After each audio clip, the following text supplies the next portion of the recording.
I never thought I would be here. I never imagined I'd find myself telling this story, but here I am. I need to get it off my chest. Looking back, it feels like everything started to go wrong a long time ago. Maybe even before I met him, before everything started falling apart. I was married to Eric for almost 6 years before it all started to change. We were good, or at least I thought we were. I mean, in the beginning, he was the one I wanted. He made me feel like I was the center of his world, and for a while, I thought I was. But after a few years, it started to feel different. It wasn't his fault entirely, but I could tell that the spark had faded. At first, I didn't want to admit it to myself. I kept telling myself that it was just a phase, that we'd get through it. But life was busy. Work, bills, taking care of everything. We were both just existing in the same space, barely connected. He was tired, I was tired, and after a while, it became harder and harder to talk about anything that mattered. I tried to keep the romance alive, doing little things for him. Maybe sending a cute text here and there, planning a weekend getaway. But it didn't seem to make much of a difference. And then there was the routine. We got into this habit, this cycle, where everything felt predictable. We'd get home, eat, watch TV, and go to bed. The physical side of our relationship, it almost disappeared. We were just two people who shared a bed, nothing more. He would always say he was too tired, or we would just fall asleep without saying anything meaningful to each other. One night, I was laying in bed, staring at the ceiling, and I realized something.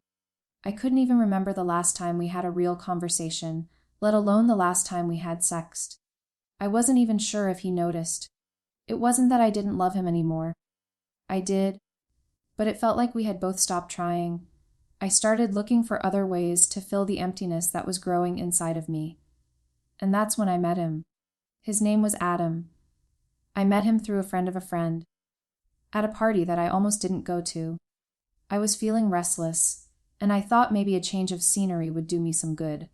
At first, I didn't think much of it. He was just another guy in a crowd of people I didn't know, but there was something about him that caught my attention. He wasn't like anyone I had met in a long time. He had this energy, this confidence that I hadn't felt in so long. We started talking, and it wasn't anything intense at first. Just casual conversation, what we did for a living, what we liked to do in our free time.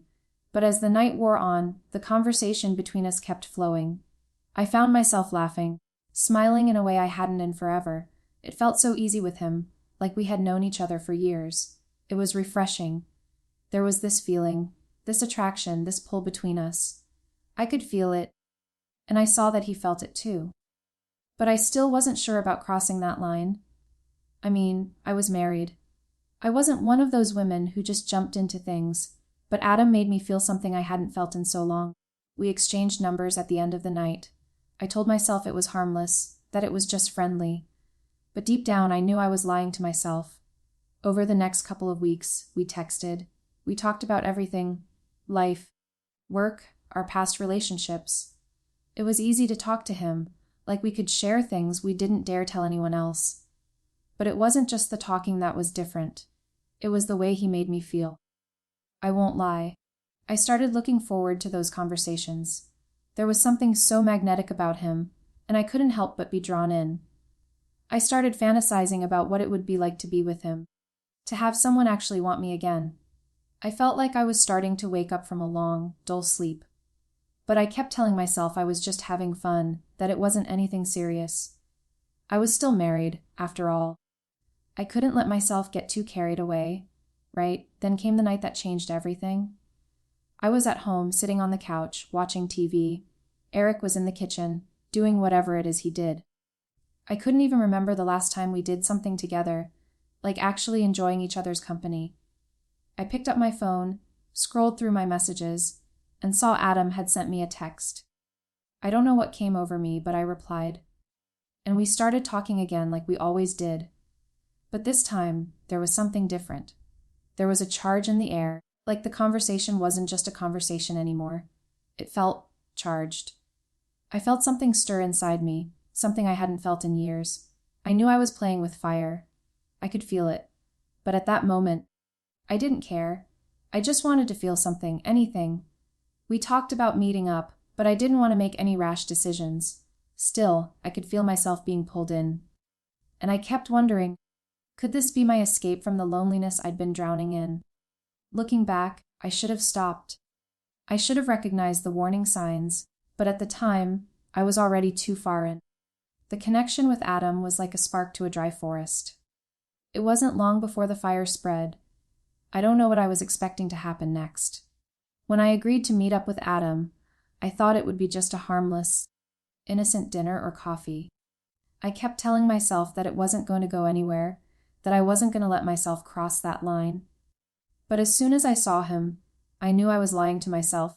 The moment I walked into that little cafe, I saw him sitting at the corner table, his eyes locked on mine. My heart skipped a beat, and for the first time in ages, I felt something real. It wasn't just attraction. It was like a magnetic force pulling me toward him. His smile when he saw me felt so genuine, so alive.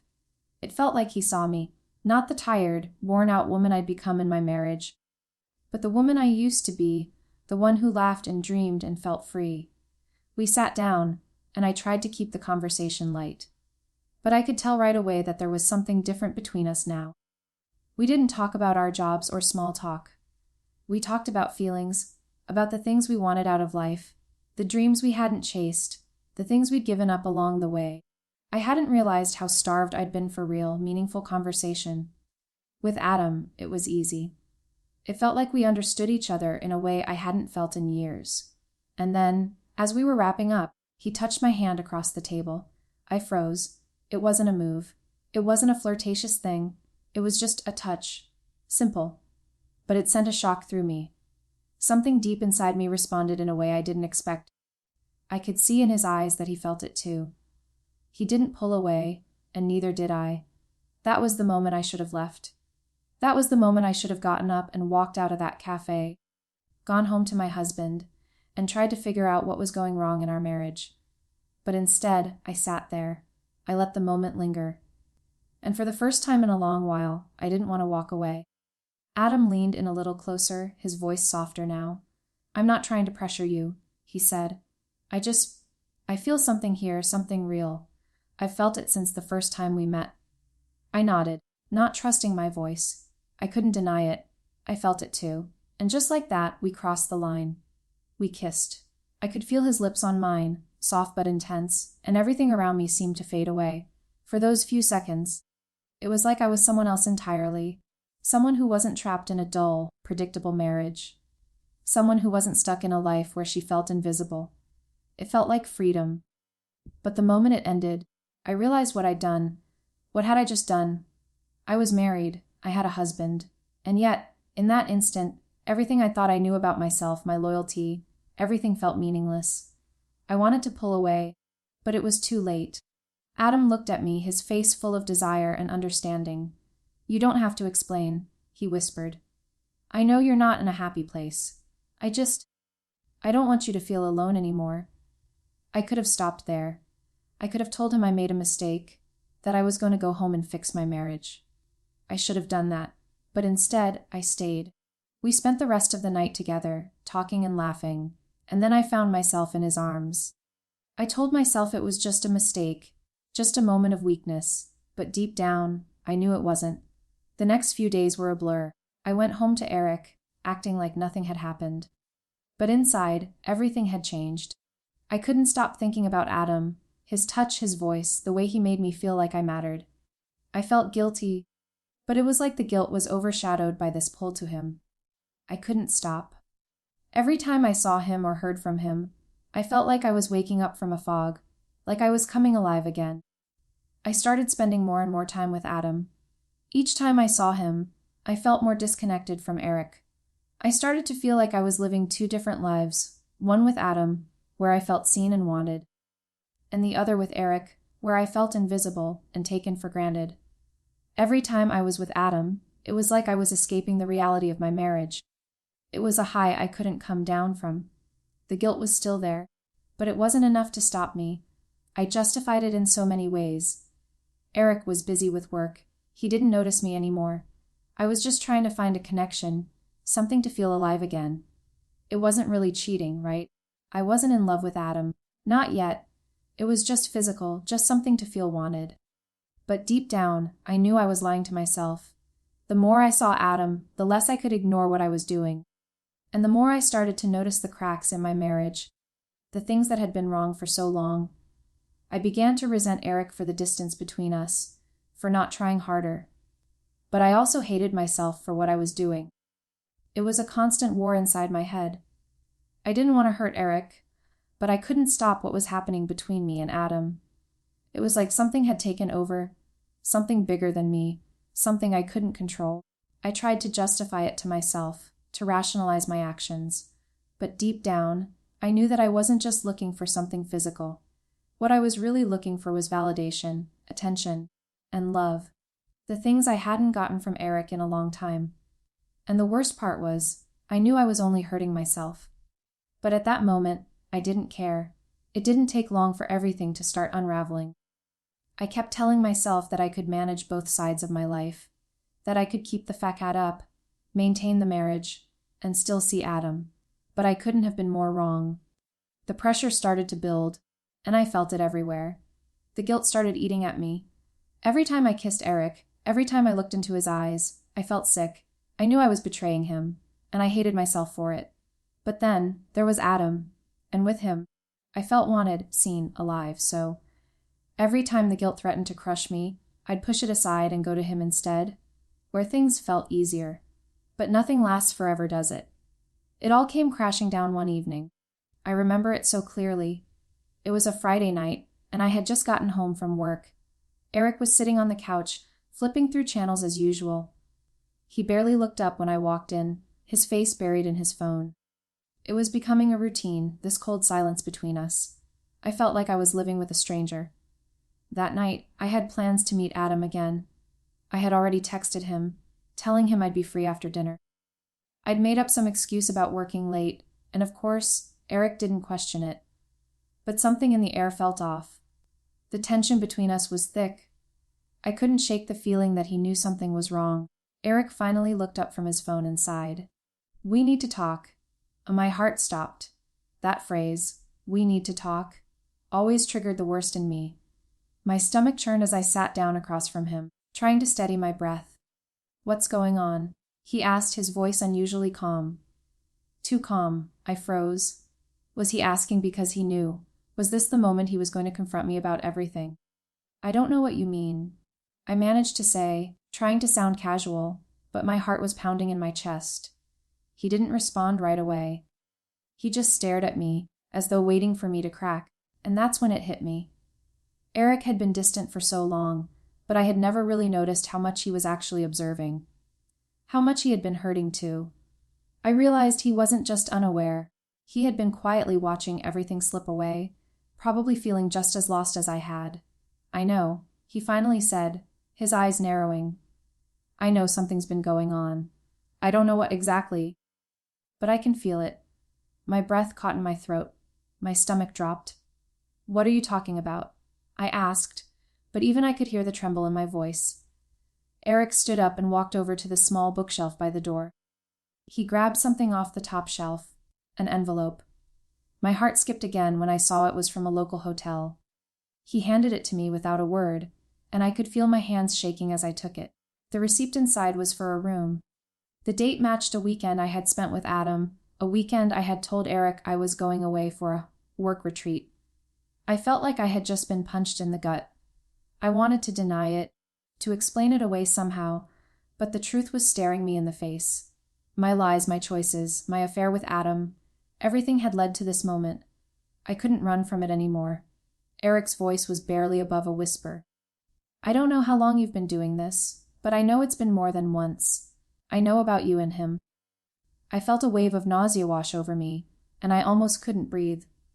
I could see the hurt in his eyes, the disbelief, and worse, the anger. He was so calm, almost detached. It terrified me. I couldn't lie anymore. I couldn't pretend that everything was fine. I knew I had to face it. "I'm sorry," I whispered, barely able to get the words out. The guilt, the shame, the regret. It was suffocating. "I never meant for this to happen, Eric. I never wanted to hurt you." He shook his head, as though my words weren't even registering. "You did hurt me." and I don't even know if I can look at you the same way after this. You've been lying to me, living a lie. I don't even know who you are anymore." It was like the floor dropped out beneath me. I couldn't hold back the tears anymore.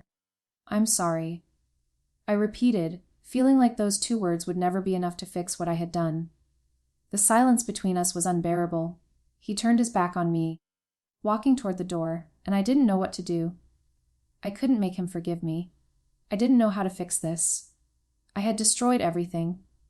"I need to think," he said, his voice low and filled with pain. "I need some time. You should go. I can't even look at you right now." I didn't argue. I didn't know what to say. I knew that the person I had been before was gone. The woman who had made choices without thinking of the consequences. The woman who had betrayed the man who had loved her. She was gone too. I grabbed my bag and walked out of the house, feeling like a complete stranger in my own skin. That night, I didn't go to Adam. I didn't even want to. The truth had already shattered me. I was a wreck, and I knew it was only a matter of time before the fallout came. But there was no going back. I couldn't undo what I had done, and now Eric knew everything. It wasn't just an affair anymore. It was the complete destruction of my marriage. And I had no idea how to fix any of it. I didn't sleep that night. I couldn't. Every time I closed my eyes, all I could see was Eric's face. The hurt, the anger, the disbelief. It haunted me like a shadow that refused to leave. I kept going over everything in my head, the choices I had made, the lies I had told, the way I had broken him. I couldn't stop thinking about how I destroyed everything. The next morning, I didn't even know where to begin. I called Adam, but he didn't pick up. And in a way, I was relieved. I didn't want to face him either. In that moment, all I wanted was for everything to just go away. For things to go back to the way they were, but I knew that was impossible. Eric didn't come home that day. He'd packed a bag, and when I called, he told me he was staying with a friend. He said he needed space. I didn't know what to say. The words just felt useless. I didn't blame him for needing time away from me. Hell, I didn't blame him for needing time away from the woman who had broken his heart. The silence between us was unbearable, but I didn't know how to bridge the gap. I tried texting him a few times, apologizing, begging for a chance to talk, but all he said was that he needed time to think. And deep down, I knew that if he came back, things would never be the same. The trust was shattered. The love, maybe even the respect, was gone.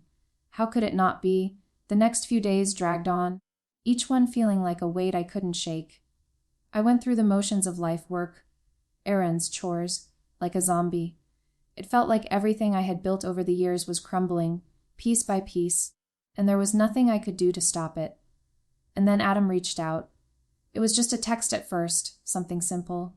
"Are you okay?" I didn't know what to say. Part of me wanted to tell him everything, wanted to pour out all the pain I was feeling, but I couldn't. How could I? I had no idea what I wanted from him, or if I even wanted anything at all. I had been so sure of my feelings before, so sure that he was the answer to everything I was missing. But now, it all felt empty. Like it had all been a distraction from the real problem, from the wreckage I had caused. I didn't respond to him right away. I thought about it for a while, and then I finally wrote back, "I need space. I can't keep doing this." I felt a strange mix of relief and sadness as I sent the message. Part of me still wanted to run to him, to find comfort in the arms of someone who had made me feel special, but another part of me knew I couldn't. I had to face the consequences of my actions. I had to fix what I had broken, or at least try. That night, I sat down and wrote a letter to Eric. It was the hardest thing I've ever done. I knew it wouldn't fix anything, but I had to try. I had to tell him how deeply sorry I was for everything, how I never meant to hurt him, how I had lost myself and forgotten what really mattered. I told him that I understood if he couldn't forgive me, that I didn't expect him to, but I needed him to know that I was truly sorry for the pain I caused him. I left the letter on the kitchen table for when he came home. The next day, Eric came back. He didn't say much. He just grabbed the letter and read it, standing there in the doorway. I watched him, my heart in my throat, waiting for any sign of what he was thinking. When he finished, he looked at me for a long time. His eyes were still cold, but there was something else in them, too. something that maybe I hadn't seen in a long time. Hurt, confusion, maybe even disappointment in himself for not seeing it sooner. "I don't know what to do with this," he said, his voice rough. "I don't know what to do with you." His words stung, but they were the truth. He was lost. We were both lost. "I understand if you want to leave," I whispered. "I've destroyed everything. I know I've hurt you beyond repair." He didn't say anything for a while. He just stood there, his hand gripping the back of the chair, like he was trying to hold himself together. Finally, he spoke again. "I can't just forget this, you know. I don't think I can look at you the same way anymore. I don't know if I can trust you again, but I'm not sure I can just walk away, either." I nodded. Even though I knew this was the beginning of the end, maybe not today, but eventually, I had hurt him too much. And even if he stayed, things would never go back to the way they were. There was no undoing what I had done. There was no going back. The days that followed were a blur. We talked, or tried to. We went through the motions of being a couple, but the tension between us was unbearable. Every time I looked at him, I could feel the weight of what I had done, and every time he looked at me, I could see the hurt still fresh in his eyes. He was trying, but I could tell that he was just waiting for the inevitable. The worst part was that I didn't know what I wanted anymore. I didn't know if I wanted to stay in this broken marriage, or if I was just holding on to something out of guilt, or fear of being alone. And with Adam, he was just a shadow of what I thought he was. The excitement had worn off, and all that was left was the realization that I had been running from the truth, from the pain, instead of facing it. In the end, Eric left. He told me he couldn't do it anymore. He couldn't stay with someone who had betrayed him, who had made him feel invisible for so long. I couldn't blame him. I knew I deserved it, but it didn't make it any easier. And now, here I am, alone, and I'm left with nothing but the weight of my own mistakes, the pieces of my life scattered around me, and no way to put them back together. I don't know what comes next. Maybe I'll learn from all of this. Maybe I'll never forgive myself. But one thing I know for sure, everything has changed, and I don't think I'll ever be the same again.